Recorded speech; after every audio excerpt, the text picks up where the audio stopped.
Hello everyone, welcome in today's class. आज हम discuss करेंगे लॉज ऑफ रिफ्रैक्शन के अबाउट। प्रीवियस क्लास में हमने रिफ्रैक्शन को स्टडी किया था।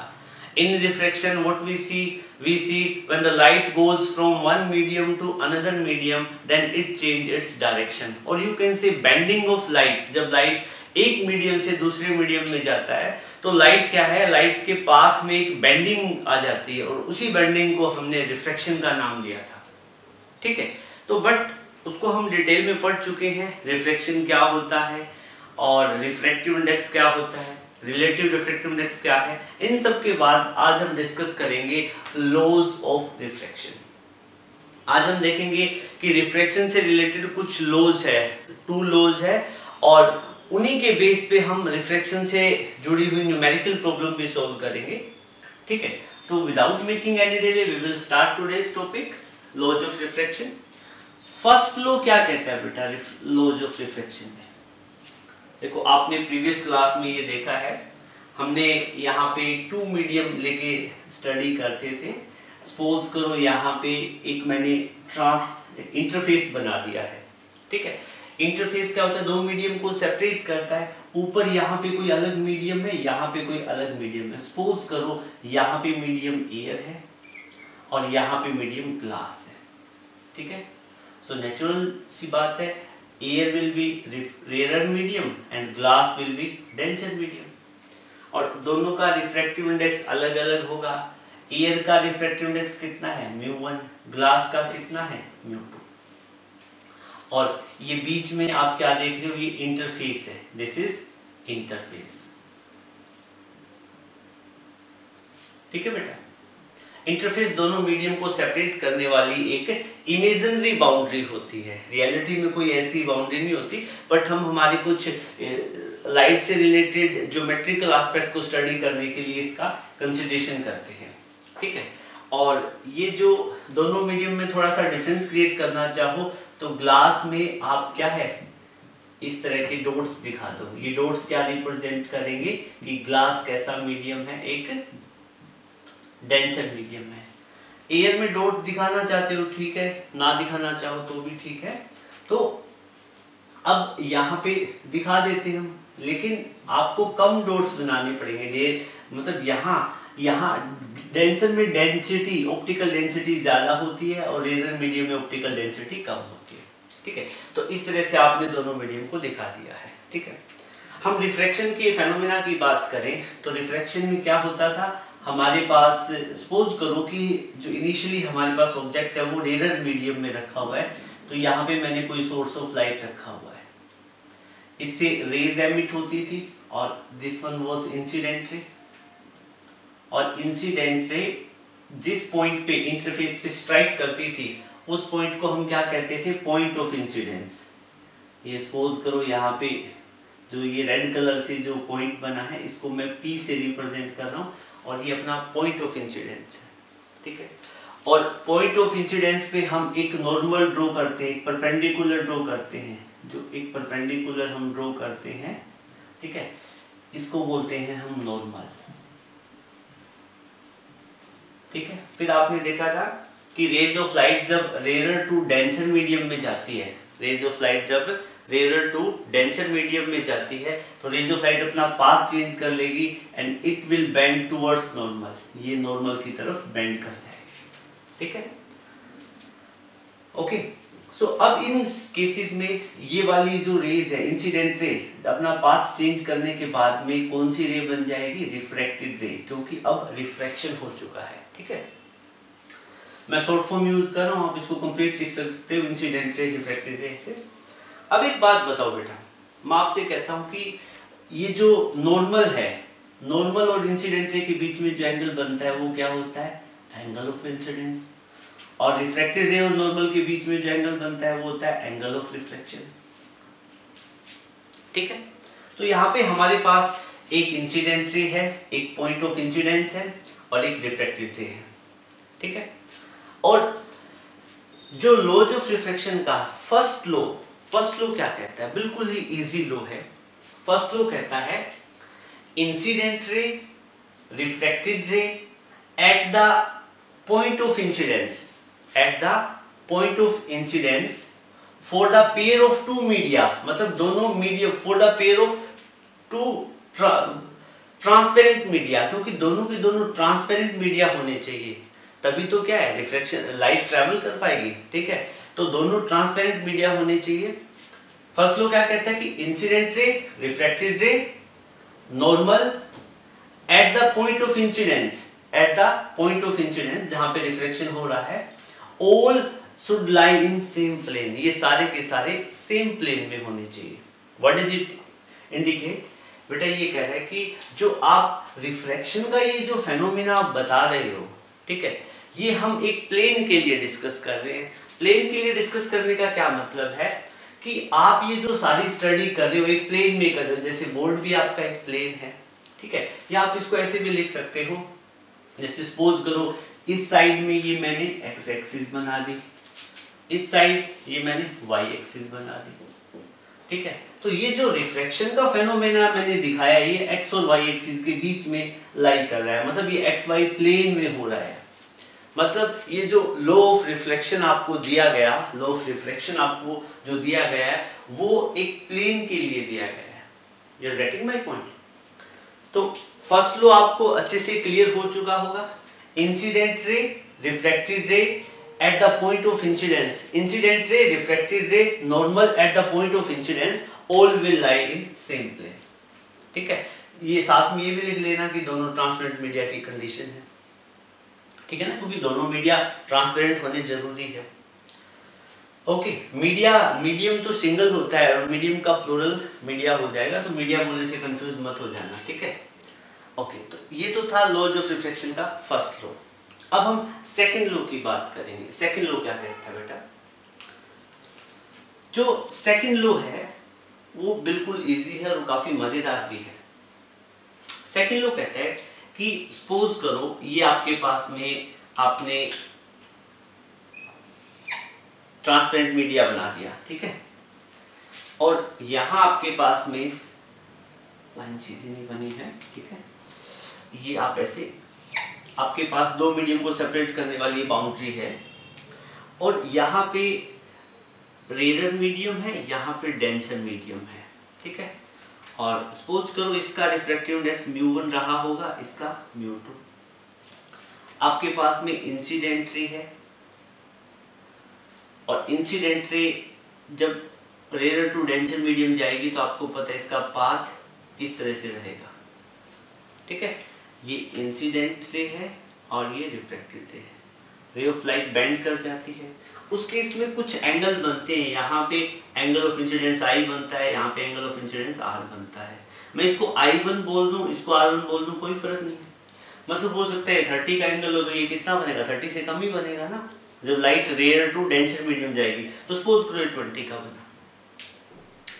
तो इस केस में सेकंड लॉ क्या कहता है कि sine of angle of incidence, मतलब एंगल ऑफ इंसिडेंस का जो साइन है, साइन I1 अपॉन में ये जो sine of angle of refraction, sine of angle of refraction, इन दोनों का रेशियो, इन दोनों का आप रेशियो फाइंड करोगे तो यहाँ पे आपको कुछ वैल्यू मिलेगी, डेफिनेटली मिलेगी। और कहते हैं कि ये वैल्यू क्या रहेगी, कांस्टेंट। ये वैल्यू क्या रहेगी, कांस्टेंट। ठीक है, या आप इसको ऐसे भी समझ सकते हो। ठीक है, आप इसी लाइन को हम थोड़ी देर बाद डिस्कस कर लेंगे। आप अब क्या कह रहे हैं कि सपोज करो कि आपके पास में ये जो आपने पहले एंगल ऑफ इंसिडेंस I था, आप इन एंगल ऑफ इंसिडेंस को चेंज कर सकते हो। ठीक है, सपोज करो आपने एंगल ऑफ इंसिडेंस को चेंज कर दिया। ठीक है, इंसिडेंट रे एंगल ऑफ इंसिडेंस सपोज करो यहाँ पे बढ़ा दिया, यहाँ पे एंगल ऑफ इंसिडेंस आपने I2 कर दिया। ठीक है, अब आपको R2 की वैल्यू अलग मिलेगी। ठीक है ना, ये रिफ्रैक्टेड रे नॉर्मल के बीच में एंगल क्या मिलेगा, अलग मिलेगा, R2। सिमिलरली आपके पास में अब आपने फिर क्या किया, एंगल ऑफ इंसिडेंस को बढ़ा दिया। मैं नॉर्मल पहले ड्रॉ कर देता हूँ। मान लो एंगल ऑफ इंसिडेंस आपने घटा दिया तो एंगल ऑफ रिफ्रैक्शन कुछ ऐसे बनेगा,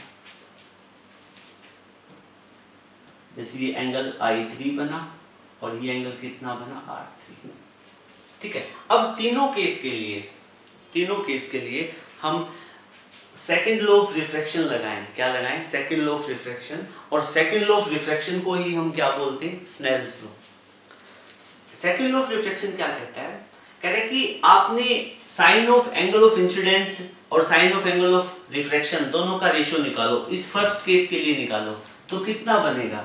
यहाँ पे बना साइन I1 अपॉन में साइन R1। कितना बना? साइन I1 अपॉन में साइन R1। फिर इस वाले सेकंड केस के लिए हम निकालें angle of incidence, sine of angle of incidence और sine of angle of refraction का रेशियो। तो यहाँ पे कितना बनेगा?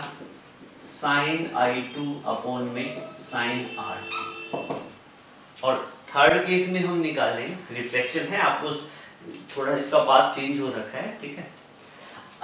थर्ड केस में हम इसको लिखे तो साइन I3 अपॉन में साइन R3। अब क्या करें कि जब तीनों ही केस में मतलब sine of angle of incidence और sine of angle of refraction को जब हम डिवाइड करते हैं तो डिवाइड करने से हमें कांस्टेंट वैल्यू मिलती है।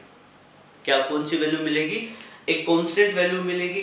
लाइक इसकी वैल्यू साइन 30 हो, इसकी साइन 20 हो, तो 30 की वैल्यू निकालो, साइन 30 की साइन 20 की वैल्यू निकालो, डिवाइड करोगे तो कांस्टेंट वैल्यू मिलेगी, ठीक है। तो ये क्या कहता है कि sine of angle of incidence, ये जो लो है ये कहता है ये जो वैल्यू है आपको मिलेगी कांस्टेंट, या जनरलाइज फॉर्मेट में हम क्या कह सकते हैं? ये कह सकते हैं सेकंड लॉ के according sine of angle of incidence और sine of angle of refraction, इन दोनों का रेशियो कांस्टेंट रहेगा, ठीक है। और कांस्टेंट रहेगा तो क्या रहेगा? कांस्टेंट। और इसी कांस्टेंट को हम क्या बोल देते हैं? म्यू। मतलब ये हमें रिफ्रैक्टिव इंडेक्स की वैल्यू भी देगा। मतलब जब लाइट एक मीडियम से दूसरे मीडियम में ट्रेवल कर रही है, रेयरर टू डेंसर या डेंसर टू रेयरर, उस केस में आपने sine of angle of incidence और sine of angle of refraction का रेशियो निकाला तो उस केस में आपको क्या मिलेगा? म्यू मिलेगा।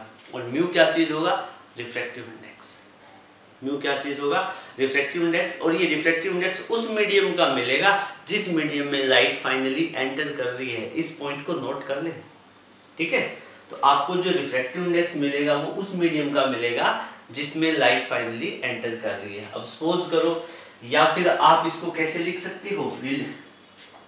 रिलेटिव रिफ्रैक्टिव इंडेक्स की टर्म्स में लिखना चाहो तो यहाँ पे आपको जो ये रिफ्रैक्टिव इंडेक्स मिलेगा, ये रे ऑफ लाइट इस पर्टिकुलर सिचुएशन के लिए, यहाँ इस पर्टिकुलर सिचुएशन के लिए, इन तीनों के लिए light rare to denser medium में आ रही है तो रेयर का हमने रिफ्रैक्टिव इंडेक्स म्यू लिया है, इसका कितना है? म्यू2। तो फाइनली रिफ्रैक्टिव इंडेक्स हमें मिलेगा सेकंड मीडियम का विद रिस्पेक्ट टू फर्स्ट, या फिर आप इसको यू भी लिख सकते हो म्यू2 बाई म्यू1, ठीक है ना। यू नो अभी तक हमने लॉज ऑफ रिफ्रैक्शन हमने पढ़ चुके हैं। हम laws of refraction basically two laws है। फर्स्ट लॉ क्या कहता है? Incident ray, refracted ray and normal at the point of interface, ये क्या रहेंगे? एक प्लेन में लाइट करेंगे। सेकंड कंडीशन क्या कहती है? सेकंड लॉ जो लॉज ऑफ रिफ्रैक्शन है वो कहता है कि sine of angle of incidence और sine of angle of refraction, इन दोनों का जो रेशियो होता है वो हमेशा क्या रहेगा? कांस्टेंट, ठीक है। हाँ, कई बार ये जो सेकंड लॉ है इसको आप नोट कर लेना, इसको हम स्नेल्स लॉ भी बोल देते हैं। Some time it is called as Snell's law. तो स्नेल्स लॉ क्या होता है? जो लॉज ऑफ रिफ्रैक्शन का सेकंड लॉ है वही स्नेल्स लॉ है। तो स्नेल्स लॉ क्या कहता है? Sine of angle of incidence और sine of angle of refraction, इनकी वैल्यू हमेशा क्या रहेगी? कांस्टेंट, ठीक है। या फिर आप यूं भी लिख सकते हो sine of angle of incidence और sine of angle of refraction, इनका रेशियो कांस्टेंट किसके इक्वल होता है? म्यू के इक्वल होता है। वो कांस्टेंट क्या होता है? म्यू, ठीक है। आप इसको ऐसे लिखना चाहो ये भी ठीक है, या वो एक पर्टिकुलर मैंने सिचुएशन दिखाई थी, ठीक है। कौन सी सिचुएशन दिखाई थी? जैसे मेरे पास यहाँ पे दो मीडियम थे, ठीक है। ये मीडियम म्यू1 था, ये मीडियम म्यू2 था। रेज ऑफ लाइट ऐसे मीडियम फर्स्ट से मीडियम सेकंड में आ रही थी। यहाँ पे एंगल I1 बना, यहाँ पे एंगल कितना बना था? I2। यहाँ पे एंगल कितना बना था? I2। तो इस केस में आप यूं भी लिख सकते हो साइन ऑफ आई और साइन ऑफ आर। मैंने क्या बताया था आपको कि ये जो रिफ्रैक्टिव इंडेक्स मिलता है ये उस मीडियम का मिलता है जिसमें लाइट फाइनली एंटर कर रही है। तो लाइट यहाँ पे μ1 से एंटर करके μ2 में जा रही है। μ1 को रेडर मीडियम लेना पड़ेगा, μ2 क्या टेंशन, ठीक है। तो इस केस में रिफ्रैक्टिव इंडेक्स आपको मिलेगा सेकंड का विद रिस्पेक्ट टू फर्स्ट, ठीक है। और आपको पता है μ2 वाली कंडीशन को हम μ2 बाई μ1 भी लिख सकते थे।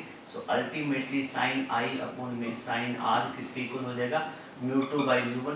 क्रॉस मल्टीप्लाई करके न्यू लिख सकते हो μ1 sine I is equal to μ2 sine R, ठीक है। ये थोड़ा सा मैंने इसका एक्सटेंडेड वर्जन दिखा दिया है, आपको ठीक लगता है तो आप ये नोट कर लेना, ठीक है। नोट कर लोगे तो अच्छी बात है, ठीक है। अब स्नेल्स लॉ स्नेल्स लॉ क्या है, लॉ ऑफ रिफ्रैक्शन का सेकंड लॉ है, ये आपके सामने है। ये जस्ट एक ही बात बताता है, sine of angle of incidence और sine of angle of refraction, इनका रेशियो क्या रहेगा, कांस्टेंट, ठीक है। कई बार सीबीएसई का एक और पेट क्वेश्चन है, वो ये भी पूछ लेता है CBSE, condition for no reflection, conditions for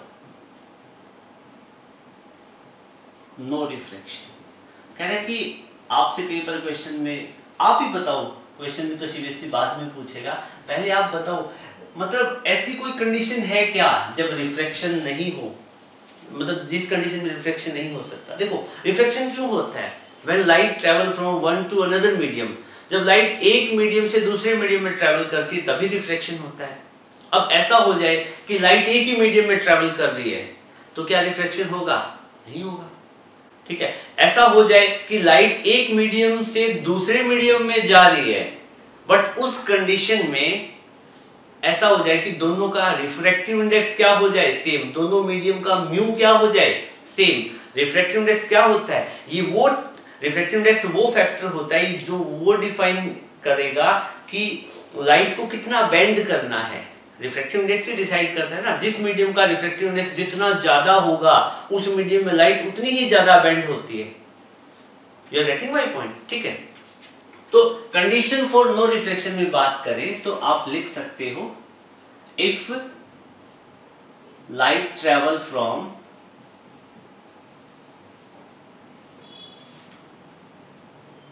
one two another medium and both have same refractive index, दोनों का रिफ्रैक्टिव इंडेक्स क्या हो, सेम। मतलब लाइट ट्रेवल करे, जैसे ये सिचुएशन आप बना सकते हो ऐसे कि सपोज करो ऐसे ड्रॉ कर देंगे हम इसको,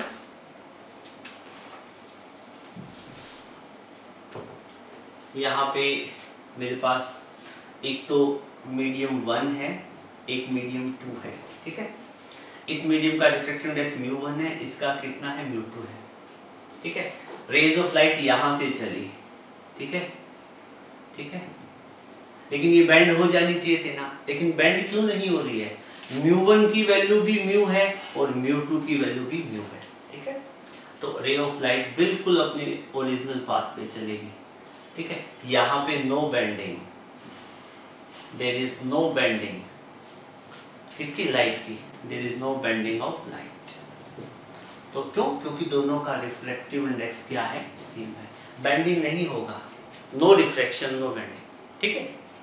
अब एक और कंडीशन है जब रिफ्लेक्शन नहीं होगा, वो कंडीशन क्या है, इफ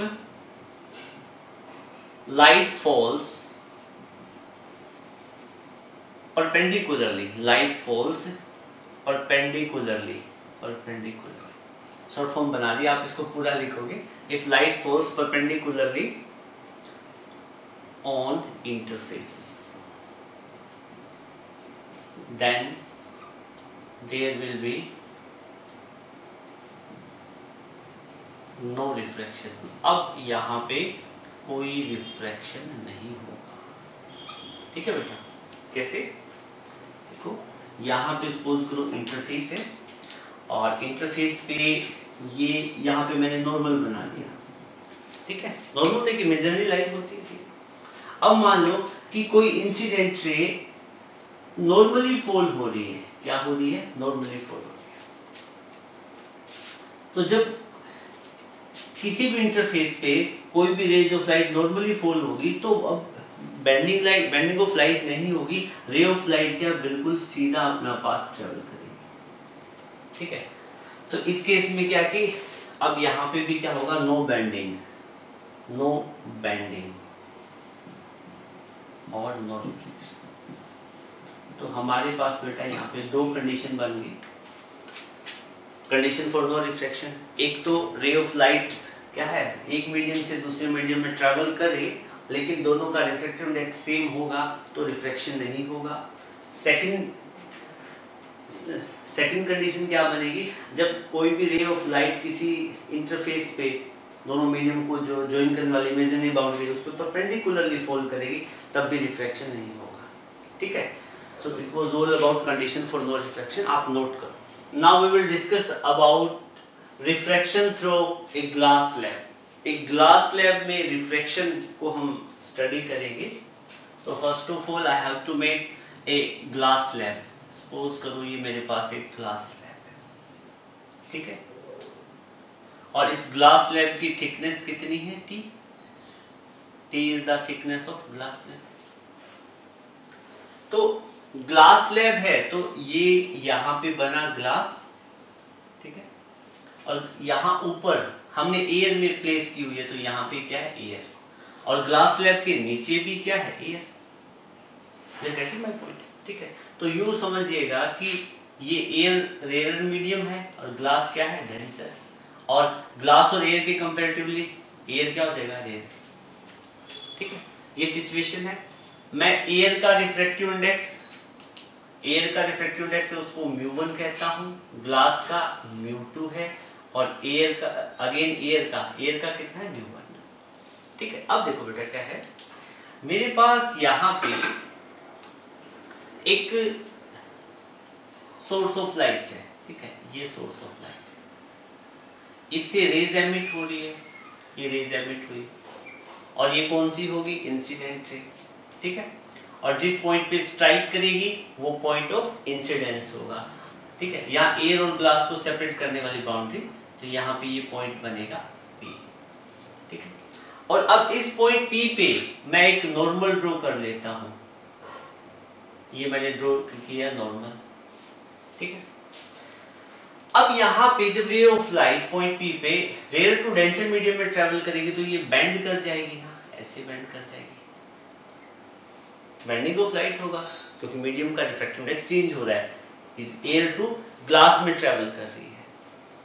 अब एक बात बताओ बेटा, अब इस सिचुएशन में मैं आपसे ये कहता हूँ कि ray of light rare to denser medium में जा रही है तो वो बेंड कर रही है। ठीक है, तो बेंड करने के बाद वो दूसरे नॉर्मल की तरफ उसका बेंडिंग हो रहा है। ठीक है, अब ये बेंड ना करती तो रेज ऑफ लाइट ऐसे ट्रेवल नहीं करती क्या, सीधी बिल्कुल। रे ऑफ लाइट बिल्कुल ओरिजिनल पाथ, रे ऑफ लाइट का इंसिडेंट रे का जो ओरिजिनल पाथ है, ये जो ग्रीन कलर में जो डॉटेड लाइन है ये रहता ना। ठीक है, बट रियलिटी में क्या होता है, रियलिटी में तो ये बेंड कर गई ना, इंसिडेंट रे, ये क्या थी, इंसिडेंट रे, और जब रेयर टू डेंसर मीडियम में ट्रेवल करती है तो वो बेंड कर जाती है। यहाँ पे ये देखो, ये बेंड कर गई यहाँ पे। अब बताओ यहाँ पे अब एक और रिफ्लेक्शन होगा, डबल रिफ्लेक्शन हो रहा है यहाँ पे। अब देखो यहाँ पे जैसे ही रेज ऑफ लाइट यहाँ पे पहुंचेगी, देखो ये भी तो एक इंटरफेस है ना, बाउंड्री है ना, क्यों, क्योंकि ग्लास और एयर को सेपरेट करने वाला इंटरफेस है ये। ठीक है, तो यहाँ पे जो पॉइंट होगा वो क्या होगा, P डैश, क्या चीज हो, यहाँ पे ड्रॉ कर दो, यहाँ पे जो पॉइंट, ये वाला जो पॉइंट है ये क्या रहेगा, P डैश। ठीक है, अब एक बात बताओ बेटा, इस पॉइंट P डैश पे हम नॉर्मल ड्रॉ कर सकते हैं, ऐसे नॉर्मल ड्रॉ कर सकते हैं।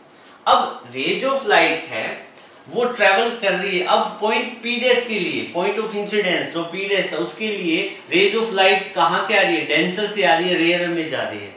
जब ray of light rare to denser medium में ट्रेवल करती है तो it bend away from normal.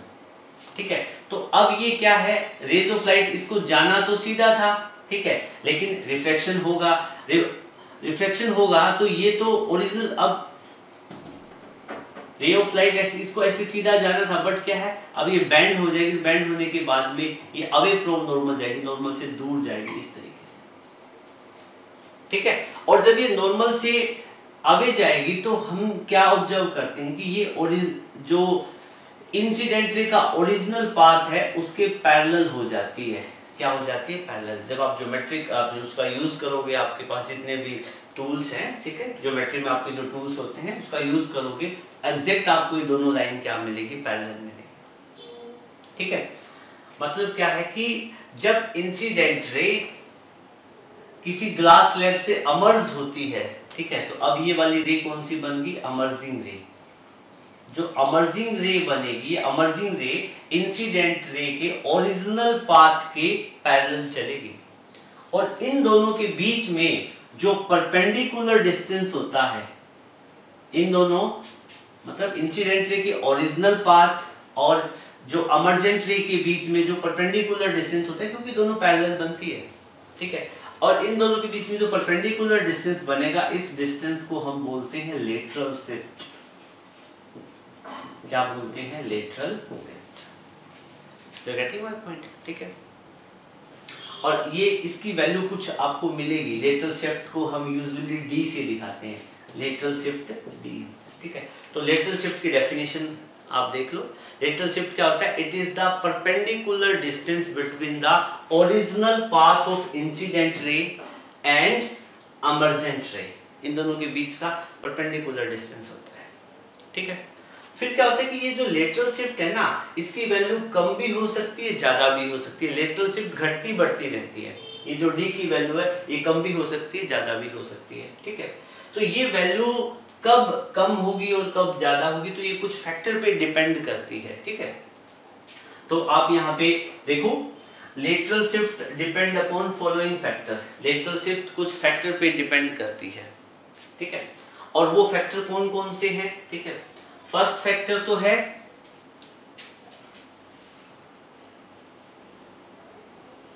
Lateral shift, जो डिपेंड करती है वो डिपेंड करती है थिकनेस ऑफ स्लैब, ठीक है। Lateral shift is directly proportional to lateral shift is directly proportional to thickness of slab. ये थिकनेस ऑफ स्लैब के डायरेक्टली प्रोपोर्शनल होती है। मतलब ये स्लैब की थिकनेस जितनी ज्यादा होगी उतनी ही ज्यादा ये डी की वैल्यू इंक्रीज करती जाएगी, ठीक है ना। मतलब लेटरल शिफ्ट डी से रिप्रेजेंट करते हैं, ये डायरेक्टली प्रोपोर्शनल हो जाएगी टी के। T is the thickness of slab. T क्या चीज है? थिकनेस ऑफ स्लैब, ठीक है। फिर सेकंड पॉइंट क्या कहता है? लेटरल शिफ्ट डायरेक्टली प्रोपोर्शनल होती है एंगल ऑफ इंसिडेंस के। अब एंगल ऑफ इंसिडेंस यहाँ पे कितना है? एंगल ऑफ इंसिडेंस कितना है? आई, ठीक है। तो क्या कह रहे हैं कि lateral shift directly proportional to, मैं डायरेक्ट लिख देता हूं, lateral shift is directly proportional to angle of incidence. Lateral shift angle of incidence की डायरेक्टली प्रोपोर्शनल होती है। एंगल ऑफ इंसिडेंस इंक्रीज करेगा तो लेटरल शिफ्ट इंक्रीज कर जाएगी, ठीक है। हमारे पास फिर थर्ड पॉइंट है। थर्ड पॉइंट क्या कहता है कि इस मीडियम का जब रेज ऑफ लाइट मान लो रेयर टू डेंसर मीडियम में आ रही है, ठीक है, तो कह रहे हैं कि जब रिफ्रैक्टिव इंडेक्स मीडियम का जितना ज्यादा इंक्रीज करेगा, मतलब यहाँ ग्लास का रिफ्रैक्टिव इंडेक्स आप बढ़ाते जाओ, ठीक है। तो अब क्या कह रहे हैं कि जब मीडियम का रिफ्रैक्टिव इंडेक्स जितना ज्यादा इंक्रीज होगा उतनी ही ज्यादा लेटरल शिफ्ट इंक्रीज होगी, ठीक है। तो यहाँ पे नेक्स्ट पॉइंट ये भी लिख सकते हो, यहाँ पे लिख लो थर्ड पॉइंट।